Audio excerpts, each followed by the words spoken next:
C'est vous, Ovide. Oui, madame la directrice.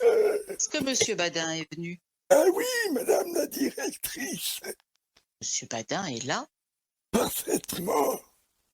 Réfléchissez à ce que vous dites. Je vous demande si Monsieur Badin, l'expéditionnaire du 3e bureau, est à son poste, oui ou non? Madame la directrice, il y est. Oh, Ovide, vous avez bu. Moi, Allons, avouez la vérité, je ne vous dirai rien pour cette fois. madame la directrice, je vous jure que je n'ai bu qu'un verre de coco. Ah, la présence de Monsieur Badin au ministère constitue un tel phénomène, une telle anomalie. Enfin, nous allons bien voir. Allez me chercher Monsieur Badin. Bien, madame la directrice.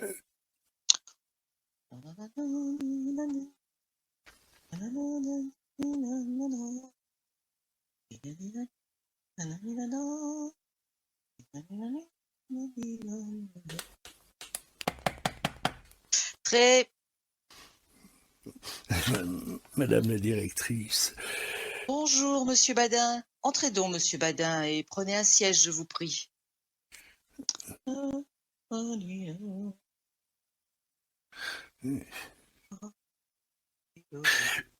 Je suis confus. Du tout, du tout. Bon, dites-moi, Monsieur Badin, voilà près de 15 jours que vous n'avez mis le pied à l'administration. Ne m'en parlez pas. Ah, permettez, c'est justement pour vous en parler que je vous ai fait prier de passer à mon cabinet. Voilà, dis-je, près de 15 jours que vous n'avez mis le pied à l'administration. Tenu au courant de votre absence par votre chef de bureau et inquiet pour votre santé, j'ai envoyé 6 fois le médecin du ministère prendre chez vous de vos nouvelles. On lui a répondu 6 fois que vous étiez à la brasserie. Oh, madame, on lui a menti. Mon concierge était l'imposteur que je ferais mettre à la porte par le propriétaire. Fort bien, Et Monsieur si- Badin, fort bien. Ne vous excitez pas ainsi. Oh, madame, je vais vous expliquer. J'ai été retenu chez moi par des affaires de famille. J'ai perdu mon beau-frère. Corps. Madame. Ah ça, Monsieur Badin, est-ce que vous vous fichez de moi? Oh, À cette heure, vous avez perdu votre beau-frère. Comme déjà, il y a 3 semaines, vous aviez perdu votre tante, comme vous aviez perdu votre oncle le mois dernier, votre père à la Trinité, votre mère à Pâques. Sans préjudice, naturellement, les cousins, cousines et autres parents éloignés que vous n'avez cessé de mettre en terre à raison d'au moins un la semaine. Ah, quel massacre! Non mais quel massacre! A-t-on idée d'une boucherie pareille? Et je ne parle ici, notez bien, ni de la petite sœur qui se marie 2 fois l'an, ni de la grande qui accouche tous les 3 mois. Eh bien, monsieur, en voilà assez. Que vous vous moquiez du monde, soit. Mais il y a des limites à tout. Et si vous supposez que l'administration vous donne 2400 francs, que vous passiez votre vie à enterrer les autres, ou à tenir sur les fonds baptismaux, vous vous mettez le doigt dans l'œil. madame la directrice. Taisez-vous, vous parlerez quand j'aurai fini. Vous êtes ici 3 employés attachés à l'expédition. Vous, Soupe, Monsieur Ferbattu. Monsieur Soupe en est aujourd'hui à sa 37e année de service et il n'y a plus rien à attendre de lui que les preuves de sa vaine bonne volonté. Quant à Monsieur Ferbattu, c'est bien simple, il place des huiles en province. Alors quoi? Voilà pourtant où nous en sommes. Il est inouï de penser que sur 3 expéditionnaires, l'un soit gâteux, le second voyageur de commerce, et le 3e à l'enterrement depuis le jour de l'an jusqu'à la Saint-Sylvestre. Et naïvement, vous vous êtes fait à l'idée que les choses pouvaient continuer de ce train.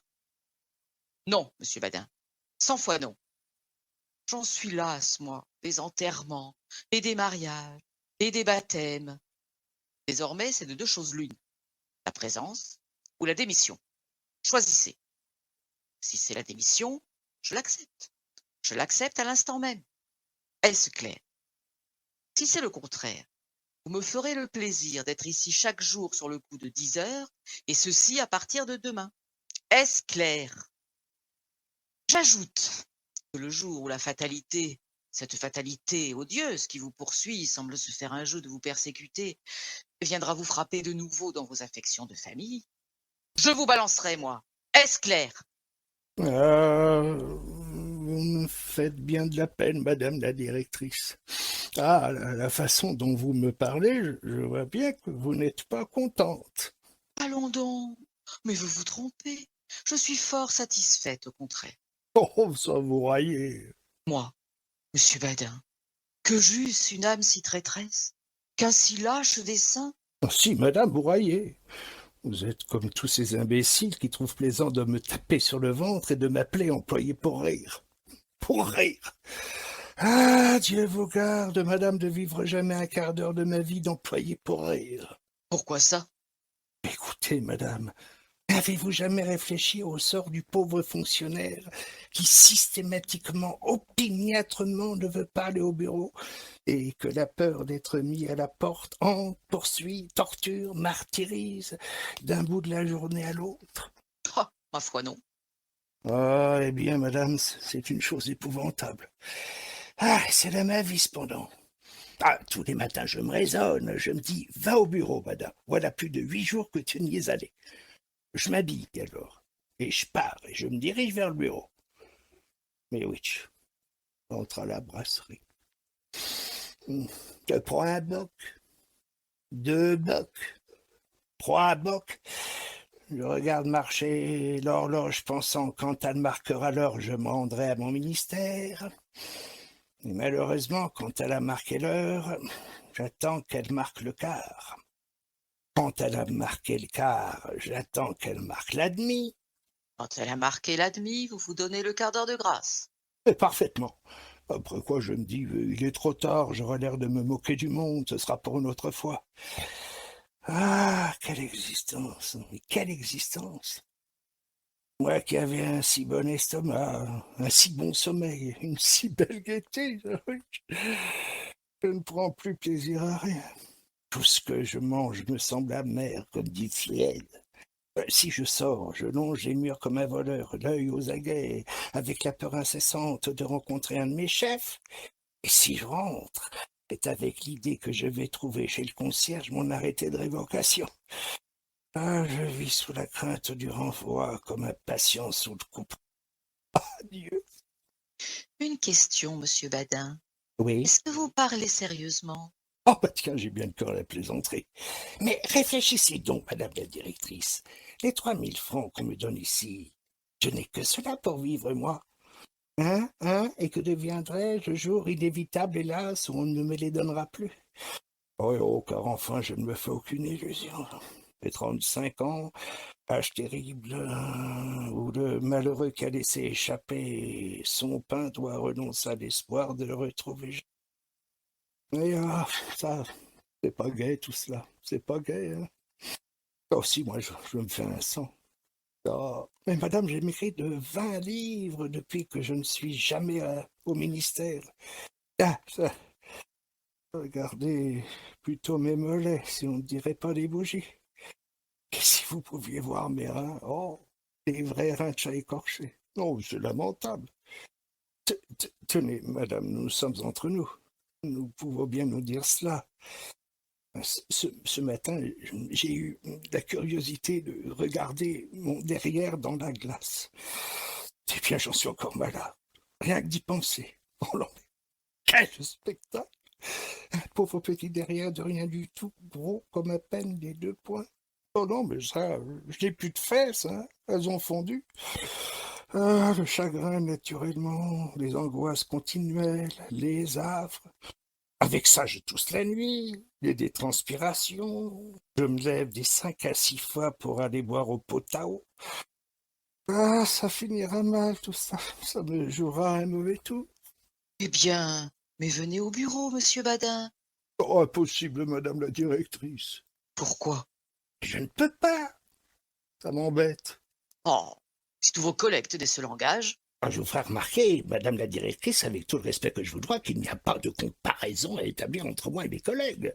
Mes collègues ne donnent au bureau que leurs ailes, leur activité, leur intelligence et leur temps.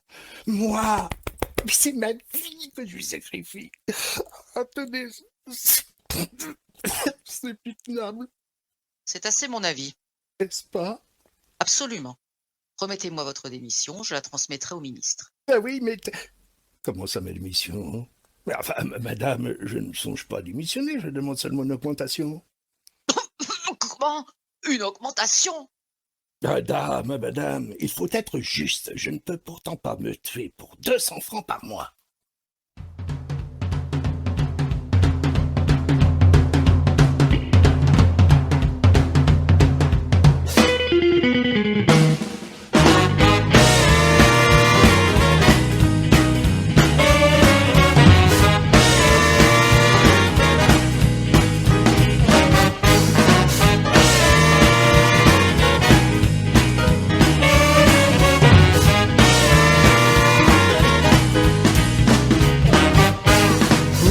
Whispering in the trees, it's two sailors and they're only pipes and chains and swinging hands. Who's your daddy? Yes, I am. Fat cat came to play. Now you can't run fast enough.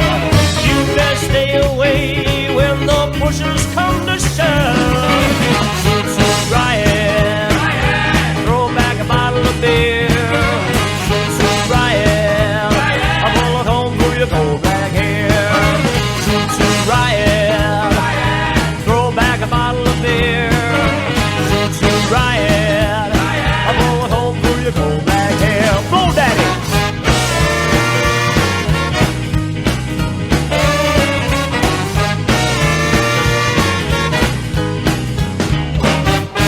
A whipped up, jitterbugging, brown-eyed man, a stray cat fronting out an AP band. Cut me, Sammy, and you'll understand. In my veins, hot music ran.